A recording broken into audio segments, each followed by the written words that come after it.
he takes the best animal in his flock and he takes the best cut and the best part of the cut, and he offers that to God. So he literally brings his best to the table. That's what he sacrifices.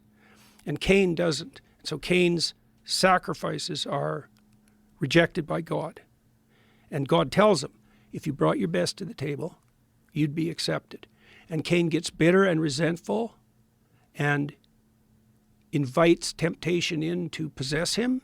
So that spirit of resentment possesses him, and then he becomes murderous. He kills his brother, and his descendants become genocidal, and then you have the flood. And so that pattern of sacrifice is established right at the beginning of the biblical texts. Abel versus Cain. Abel brings the best to the table, and that satisfies God.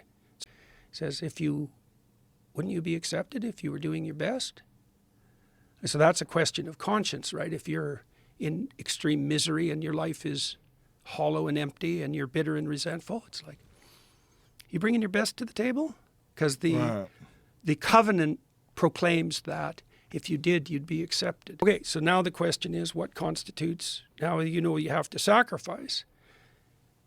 So sacrifice becomes the foundation of the state, not power, not hedonism, it's sacrifice.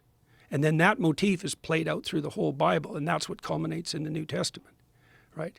Total sacrifice as the foundation of the community. The idea that, see, Christ is the exemplar of voluntary self-sacrifice, right? Won't turn to power, won't deviate from his course, faces the worst of all possible deaths, descends to hell itself. That's the pattern of life lived with no reserve.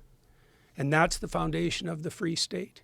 So imagine, it's pretty obvious that Christ is a symbol of voluntary self-sacrifice. But the weird thing is, we put that symbol at the center of our churches and at the centers of our towns for 2,000 years, not really knowing why. And the reason is that voluntary self-sacrifice is the foundation of the integrated psyche and the stable, productive, and abundant community. And that's right. It's right. And so, well, it's been exciting to have the opportunity over the last 9 months to go talk to people about that, because I've talked to about 150,000 people, I guess, public lectures.